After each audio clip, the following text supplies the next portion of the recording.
하나님의 말씀은 요한복음 6장 37절에서 40절 말씀입니다. 요한복음 6장 37절에서 40절. 자, 우리가 하나님의 말씀을 합독하도록 하시겠습니다. 아버지께서 내게 주시는 자는 다 내게로 올 것이요 내게 오는 자는 내가 결코 내쫓지 아니하리라. 내가 하늘에서 내려온 것은 내 뜻을 행하려 함이 아니요 나를 보내신 이의 뜻을 행하려 함이니라. 나를 보내신 이의 뜻은 내게 주신 자 중에 내가 하나도 잃어버리지 아니하고 마지막 날에 다시 살리는 이것이니라. 내 아버지의 뜻은 아들을 보고 믿는 자마다 영생을 얻는 이것이니 마지막 날에 내가 이를 다시 살리리라 하시니라. 아멘. 예수님께서 왜 이 땅에 오셨는가? 내가 왜 세상에 온 이유가 무엇인가에 대하여 오늘 말씀하고 있습니다. 예수님께서 이 세상에 왜 오셨는가? 아버지의 뜻을 행하기 위해서래요. 하나님의 뜻을 행하기 위해서 이 땅에 오셨는데 하나님의 뜻이 뭐냐? 40절에 보면 아들을 보고 믿는 자마다 영생을 얻는 이것이니 마지막 날에 내가 이를 다시 살리리라 말씀하셨습니다. 그러니 아들을 보고 믿어서 영생을 얻게 하는 것이 아버지의 뜻이라는 거죠. 그러면 영생을 얻는 자가 누구냐? 아들을 믿는 자가 누구냐? 위에서 말씀해 주고 있는데요.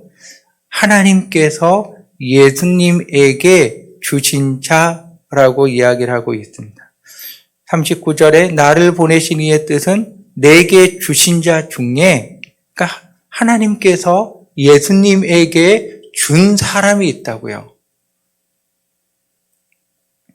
하나님께서 예수님에게 준 자가 누구냐? 하나님께서 예수님에게 보내어준 자고요. 그들이 예수님을 통하여서 하나님을 믿게 되고 믿음을 고백하며 영생을 얻는 것, 구원을 받는 것, 이것이 하나님의 뜻이라고 하는 거지요. 그러면 아버지께서 예수님에게 준 자, 아버지께서 예수님에게 보낸 자, 그들이 하나라도 잃어버리지 않고 찾아야 되는 것이 어떻게 보면 예수님의 사명이라고도 이야기할 수 있습니다. 그걸 위해서 이 땅에 오셨으니까 아버지께서 보낸 자들이 누구인지 한 명 한 명을 여러분 다 찾아내야 되는 겁니다. 한 명 한 명을 다 찾아낸다라고 하는 것은 다른 말로 이야기를 하면 예수님께서 사람들이 이렇게 많이 모여 있으면 아버지께서 나에게 보낸 자가 누구냐라고 하는 관심과 그 시선을 가지고 사람 하나를 다 바라보는 거죠. 아버지께서 나에게 주신 자가 누구냐? 아버지께서 나에게 보내신 자가 누구냐고요. 그러니까 무리들을 보고 그냥 뭉뚱그리로 설교를 해가지고 이걸 모두 다 무리째 하나님께로 데리고 가고 이런 개념이 아니라 한 사람, 1대1이라고 하는 거예요. 예전에 주유소 습격 사건이라고 하는 영화가 있었어요. 혹시 기억나시나요?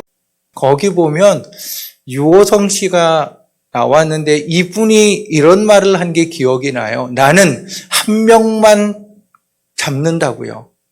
그래서 주유소로 습격했더니 사람 몇 명 없는데 김수로파, 이게 오토바이 탄 사람들하고 붙잖아요. 거기에서 유호성 씨는 한 사람만 쫓아다니면서 패는 거예요. 한 사람만. 아무리 수많은 무리가 있어도 내가 찍은 너 한 사람만 팬다는 거죠. 아무리 수많은 무리가 있다고 할지라도 아버지께서 나에게 보낸 자가 있으면 그 사람을 예수님께서 찾아가실 수도 있고 그 사람이 올 수도 있고 어찌됐든 얘를 놓치지 않아야 되고 얘를 찾아야 되고 얘가 하나님을 믿어 구원을 받아야 된다라고 하는 절박함, 절실함, 사명을 이루기 위한 열심을 가지고 사람 한 사람마다 대하고 있다고요. 이게 여러분 은혜라고 하는 겁니다. 은혜. 모두 다 말씀을 듣고 모두 다 깨달아 하나님께로 오면 너무나 좋지요. 그런데 예수님께서는 모두 다를 보는 게 아니라 아버지께서 보낸 자 한 사람 한 사람을 보고 있다고요. 그래서 이 모습이 잃어버린 누가복음 15장에 잃어버린 세 가지의 비유가 나오는데요. 거기 보면은요. 양을 잃어버렸을 때 어떻게 말씀하시냐라고 하면 찾아내기까지 찾아다닌다고요. 드라크마에라고 하는 동전을 잃어버렸을 때에서 이렇게 이야기를 합니다. 하나를 잃으면 등불을 켜고 집을 쓸며 찾아내기까지 부지런히 찾지 아니하겠느냐. 잃어버린 아들의 비유에서는 아직도 거리가 먼데 아버지가 그를 보고 측은히 여겨 달려가라고 그럼. 세 가지 비유에서 여러분 들려준 말씀을 다시 한번 떠올려 보십시오. 찾아내기까지 찾아다닌다고요. 그러면 찾을 때까지 포기하지 않고 끝까지 가서 찾는다는 거예요. 잃어버린 동전을 찾을 때는 불을 켜고요. 빗자루 갖고 쓸면서요. 찾아내기까지 부지런히 찾아낸다고요. 이걸 잃어버렸다고요. 집안을 발칵 뒤집는 거예요. 아니 뭐 이사 갈 때 되면 여러분 사방에서 동전 나오는 거 다 경험하시잖아요. 이 사람은 그 동전 찾기 위하여서 빗자루까지 쓸면서 찾고 그래서 부지런히 찾는다고 그래요. 잃어버린 아들의 비유에서는 아직도 상거가 먼데, 그러니까 이게 아들이 저쪽에서 지금 터덕터덕이라고 표현해야 되나요? 제대로 먹지 못했으니까 완전 거지꼴로 아버지 집으로 돌아오는데 아버지가 아직도 거리가 먼데 저기에서 저 먼 곳에서 걸어오는 저 사람이 본인의 아들이라는 걸 안 거죠. 그리고는 그 아들을 만나러 아버지께서 뛰어가는 것. 아들이 아버지를 보고 너무나도 반갑고 그리워서 뛰어오는 게 아니라는 거예요. 아버지가 아들을 뛰어간다는 거예요. 이것을 책에 봤더니까 유대인들의 옷은 통옷이래요. 통옷. 그러니까 여기 한복 입은 여자분들의 속바지 개념 그렇게 생각하시면 쉬울 것 같아요. 그래서 이 바지를 입고 우리가 지금 남자들이 입는 이런 편한 옷이 아니래요. 뛰어가려면 옷을 올려가지고요. 무릎 위로 올려서 뛰어가야 발이 안 걸린다는 거예요. 그 무릎 위로 옷을 올려서 뛰어가는 것은 남자가 밑을 보인 겁니다. 밑을 보였다는 건 유대 사회에서는 수치스러운 일이에요. 근데 이 한 집의 아버지가 그것도 하인들이 있을 정도라면 재력이 있는 이 아버지가 사회에서 존경을 받는 아버지가 저 먼 곳에서 아들이 걸어오는데 그 아들 만나려고 자기의 체면, 명예 모든 걸 집어 던지고 옷을 양손으로 부여잡고 그냥 뛰어가는 겁니다. 누가 뭐라고 하든. 세 가지의 모습을 여러분 말씀드렸습니다.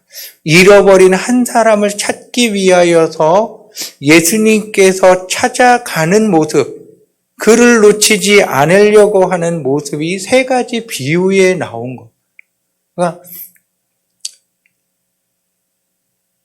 그래서 하나님께서 주목하고 있는 것이 하나님의 자녀인데 하나님께서 주목하고 있는 것이 잃어버린 하나님의 자녀 한 사람 한 사람에 대하여서 여러분 주목하고 있다는 겁니다.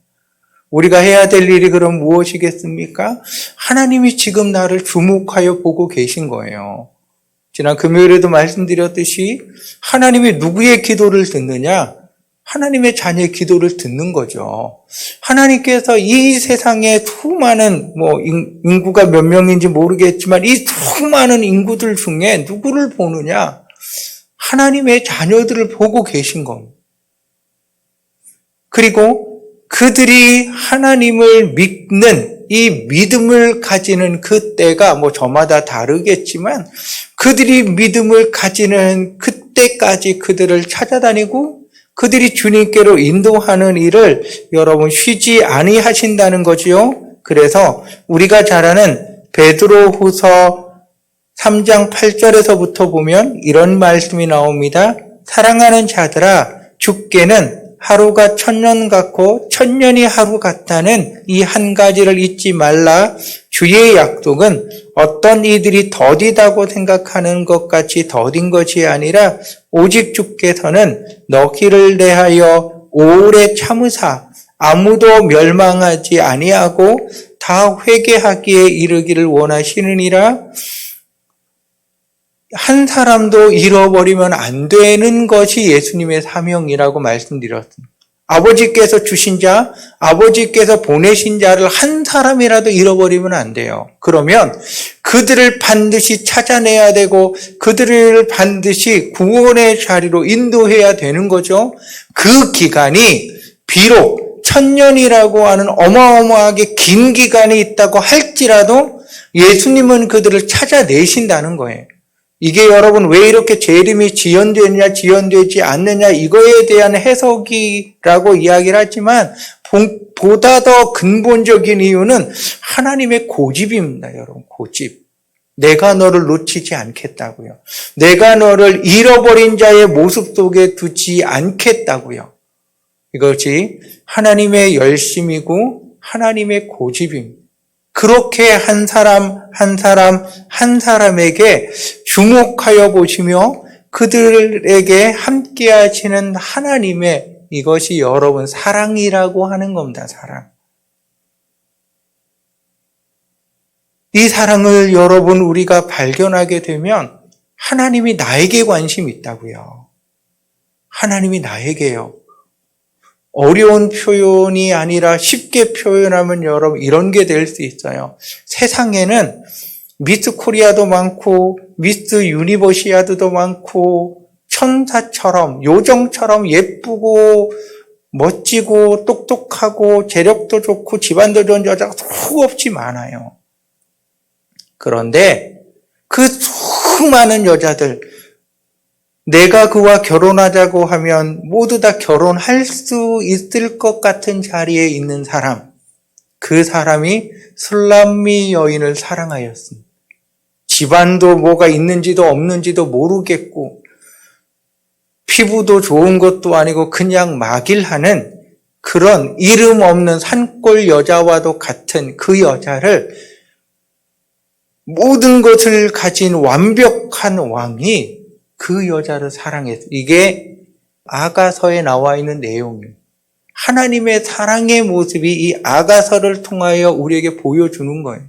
나에게는 수많은 빽을 가진 이방 나라의 공주들이 눈에 들어오는 게 아니라는 거예요. 나에게는 수많은 사회적 배경과 똑똑하고 이 모든 게 중요하지 않다고. 사람들이 별 볼 일 없다라고 하는 머리끝에서 발끝까지 진짜 별 볼 일 없거든요. 성경 표현에 하면. 그런데 그 여인을 바라보고 있는 이 왕의 눈은 세계 최고의 여자로 이 여자가 보이는 거예요. 하나님이 우리를 보는 모습입니다.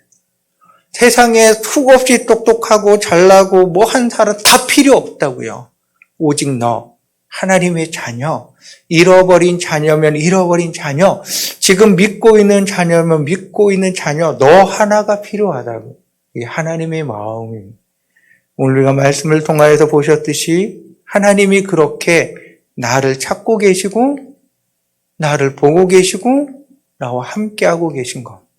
하나님의 사랑을 기억하며 또한 우리들도 잃어버린 자를 찾는 하나님의 손길에 함께하는 복된 주의 사람들이 또한 되십시다. 기도하겠습니다. 찾아내기까지 찾으시며 등불을 켜고 빗자루로 쓸어서라도 찾아내야 되겠다는 아직도 거리가 멀지만 달려가서 반기는 하나님의 마음을 우리가 깊이 알게 하여 주시고 그 마음을 품게 하여 주시옵소서. 하나님의 눈길은 지금도 나를 향하고 있으며 하나님의 손길은 언제까지나 나와 함께하고 있음을 고백합니다. 삶의 다양한 상황과 환경 속에서 나를 주목하여 보시며 함께하시는 하나님을 기억하며 경험하며 사는 귀한 하루가 되게 하시고, 또한 나도 잃은 자를 찾는 하나님의 손길이 되어 귀하게 쓰임받는 하루도 또한 되게 하여 주시옵소서. 예수님의 이름으로 기도합니다. 아멘.